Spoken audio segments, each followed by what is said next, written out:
Bismillahirrahmanirrahim. Assalamualaikum warahmatullahi wabarakatuh. Waalaikumsalam warahmatullahi wabarakatuh. Alhamdulillahirabbil alamin wassalatu wassalamu ala asyrafil anbiya'i wal mursalin wa ala alihi washabbihi ajmain. Yang terhormat Bapak-bapak, Ibu-ibu jamaah salat zuhur yang berbahagia. Pertama kali kita tidak bosannya memanjatkan syukur kepada Allah Subhanahu wa taala yang senantiasa, yang tidak putus-putusnya memberi kita rahmat dan karunia-Nya kepada kita semua. Baik rahmat itu kita sadari sendiri atau tidak, namun kita tidak terlepas dari rahmat Allah Subhanahu wa taala setiap harinya. Untuk itu kewajiban kita adalah selalu juga bersyukur. Bersyukur dalam hati, ucapkan dengan lidah, dan implementasikan dengan perbuatan. Selawat dan salam kita kirimkan kepada junjungan kita Nabi besar Muhammad sallallahu alaihi wasallam. Bapak Ibu jamaah salat zuhur yang berbahagia, pada hari ini kita sudah melaksanakan ibadah puasa, kalau tidak salah ini hari yang ke-10 ya.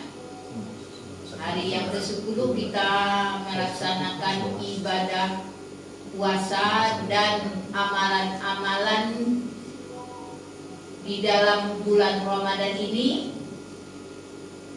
Tentu kita bisa menilai diri kita sendiri sejauh mana kita melaksanakan ibadah-ibadah yang ada di Ramadan ini. Tidak lain kita sendiri yang bisa menilainya. Di dalam surat Al-Baqarah ayat 183 sebagai dasar kewajiban melaksanakan ibadah puasa, itu endingnya adalah muttaqin, tattaqun ya. Itu. Jadi yang diharapkan oleh Allah Subhanahu wa taala dengan perintah puasa ini adalah mudah-mudahan kita yang melaksanakan ini menjadi orang yang bertakwa. Mudah-mudahan takwa kita itu meningkat ya. Kalau tidak meningkat berarti kita kan rugi ya. Kita rugi.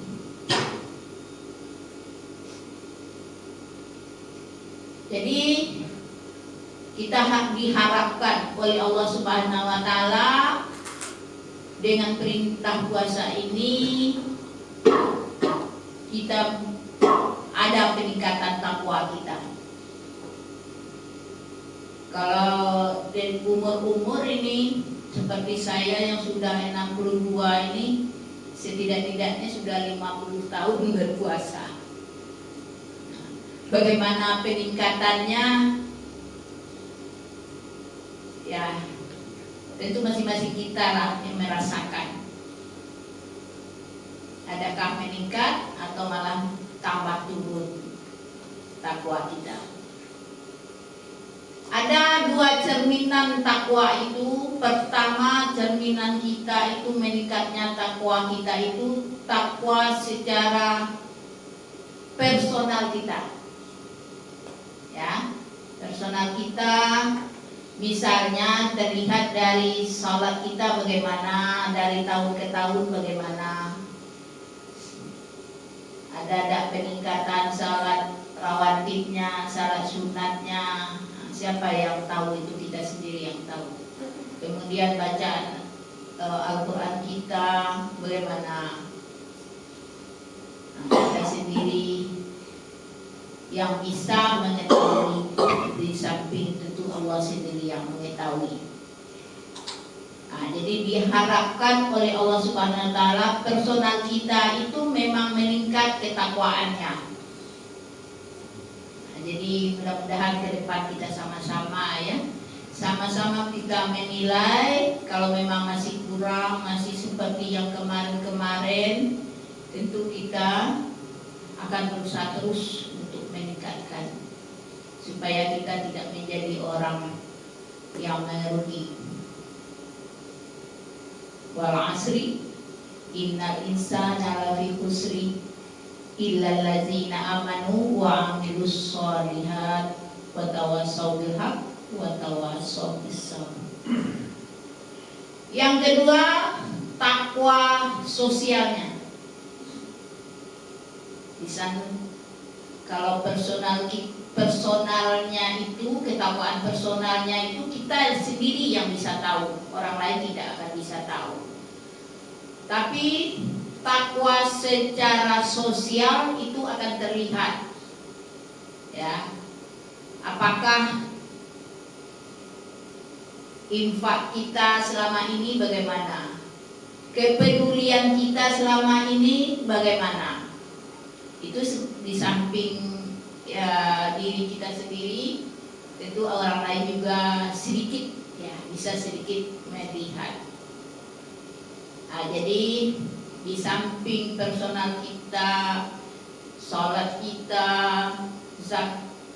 kemudian bacaan Al-Quran dan tanggung jawab kita, termasuk tanggung jawab kita kepada pekerjaan kita dan juga sosial kita bagaimana, kepada lingkungan kita, kepada keluarga kita, apakah semakin menyentuh apa tidak? Atau seperti yang sudah-sudah saja, kamu ya kamu, saya ya saya. Nah, ini mari bersama-sama kita tingkatkan. Dari situ kita terlihat kualitas dari puasa kita. Dari lihat personal kita, dari melihat sosial kita, baru kita dapat dilihat di sana kualitas puasa kita. Untuk meningkatkan kualitas puasa kita itu ya salah satunya adalah dengan beramal itu, memperbanyak amal itu. Kenapa bulan Ramadan kita dikasih ganjaran oleh Allah? Kata Allah kalau bulan puasa Ramadan ini kan ganjarannya dia sendiri yang menentukan. Ya mau dikasih berapa, mau tidak dikasih pun Allah sendiri yang menentukan. Kenapa? Karena di bulan Ramadan ini seperti itu ganjarannya besar, kita termotivasi. Mudah-mudahan pelajaran-pelajaran di Ramadan ini kita bisa terapkan di bulan-bulan selain dari Ramadan. Makanya kita dilatih dalam satu bulan ini meningkatkan ketakwaan kita itu baik personal atau sosial. Mudah-mudahan di bulan-bulan yang lain kita seperti itu juga diharapkan oleh Allah Subhanahu wa taala.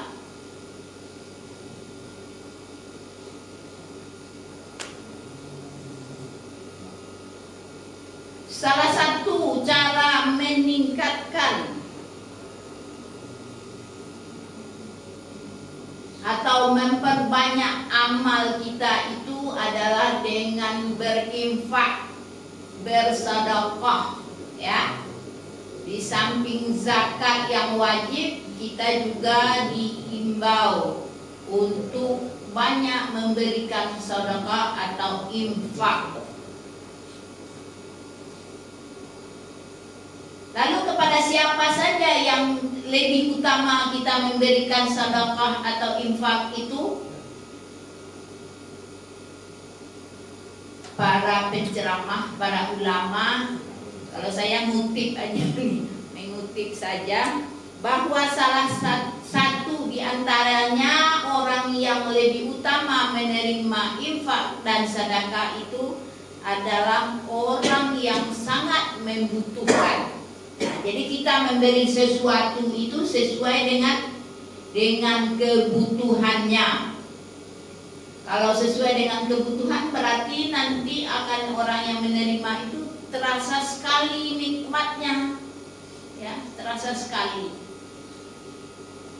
Orang yang sudah makan makanan di rumahnya banyak, kita kasih lagi makanan, maka mubazir, ya, mubazir. Nah, tapi bagi mereka yang tidak ada makanan di rumahnya sangat-sangat sekali dirasakan itu. Jadi kita memberi sesuatu kepada orang itu kita perhatikan sesuai dengan kebutuhannya. Dalam sebuah hadis Rasulullah SAW menyampaikan afdalus shadaqah safyul ma, menyiapkan air. Ya, kita lihat tuh di media sosial ada orang yang mengalirkan air dari pegunungan gitu kan ke suatu daerah yang kering. Nah, itu kan sangat dibutuhkan di sana. Kenapa di zaman Rasulullah keluar hadis ini? Karena mungkin kita latar belakang tempatnya itu adalah tandus. Jadi kalau mengalirkan air itu adalah suatu kebutuhan. Manusia tidak akan bisa terlepas dari air.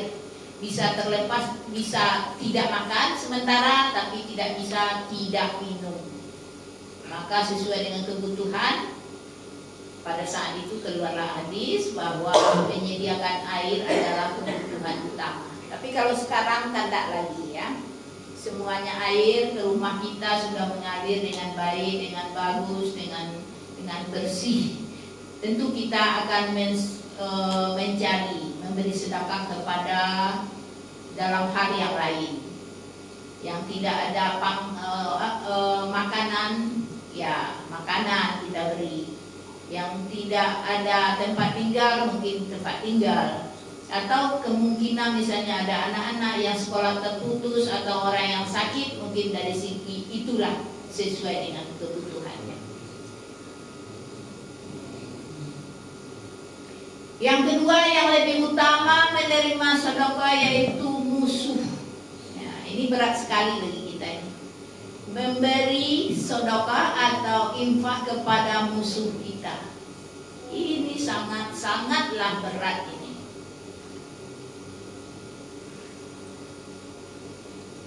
Di dalam hadis Rasulullah bersabda, artinya sedekah paling afdal ialah kepada keluarga dekat yang bersikap memusuhi. Adakah orang berkeluarga itu, sekeluarga itu bermusuhan? Ada, ya ada. Nah, ini sangat berat sekali bagi yang memberi, bagi yang punya uang, berpikir dia akan mati lah situ, ngaku aku dimusuhi. Nah kan gitu.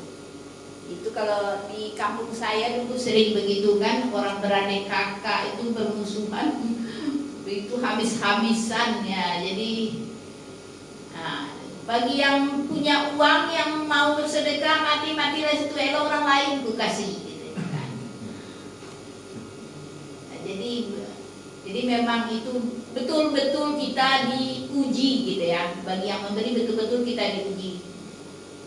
Padahal gunanya kita itu diberikan sedekah kepada musuh kita itu supaya gimana? Supaya hatinya lembut, silaturahmi kita kembali terjalin dengan baik. Nah, jadi bagi yang menerima gitu tentu susah juga ya. Tentu akan keluar juga kata-kata yang tidak baik. Nah, kalau memang masih sombongnya masih ada, masih angkuhnya masih ada, itu kan tak mau menerima itu musuh itu. Tapi Nabi mengatakan bahwa bersedekah kepada musuh adalah lebih utama. Mudah-mudahan setelah itu permusuhan hilang, silaturahmi terjalin. Nah, ya, itu harapan. Itu diharapkan dari kenapa harus diutamakan sedekah berinfak kepada musuh kita. Alhamdulillah, saya yakin kalau kita di sini tidak ada musuh. Tak tahulah musuh selipman dalam selipman. Tidak ada kita musuh. Tapi kalau di kampung saya dulu ya banyak gitu, banyak. Tapi karena saya sudah merantau sekarang, tak tahu juga apa masih bermusuhan mereka, saya juga tidak tahu. Kalau dalam selimut tidak ada. Tidak ada. Kalau dulu soalnya di selimut itu banyak kutu-kutunya Pak. Itu musuh kita. Pak, saya mau tahu tidak? Kalau di kampung kami namanya tumo. Nah, di dalam selimut, kutu dalam selimut. Tapi sekarang mau dicari untuk obat aja tidak ada. Yang ketiga yaitu yang lebih utama menerima sedekah kita adalah keluarga kita sendiri. Ya, jadi bersedekah dengan jauh-jauh boleh, ke tetangga, ke orang lain, ke masjid, kemana itu boleh. Ya, tapi lebih utamakanlah dulu, lihatlah dulu di lingkungan kita, di sekeliling kita. Ya.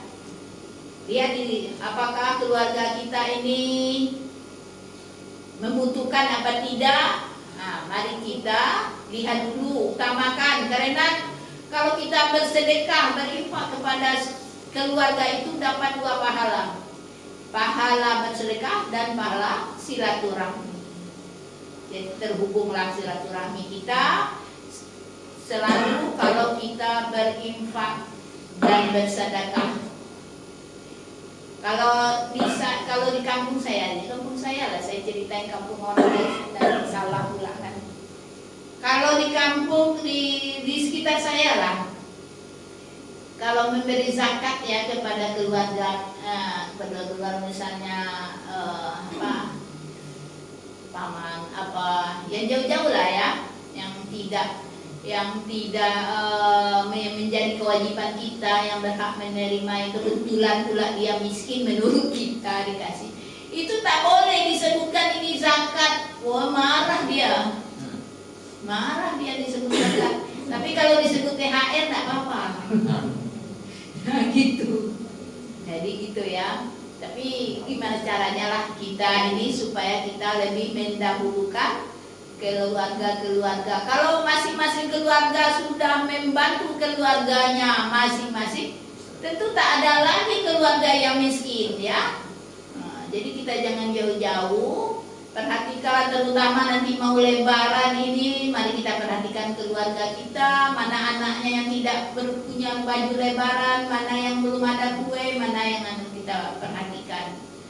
Mudah-mudahan dengan begitu, dengan kita berlatih seperti itu, mudah-mudahan nilai Ramadan kita menjadi meningkat, baik personal maupun sosial. Demikian saja, mungkin cukup, tidak ada bahannya lagi. Saya sudahi, wabillahi taufiq wal hidayah. Wassalamualaikum warahmatullahi wabarakatuh. Waalaikumsalam.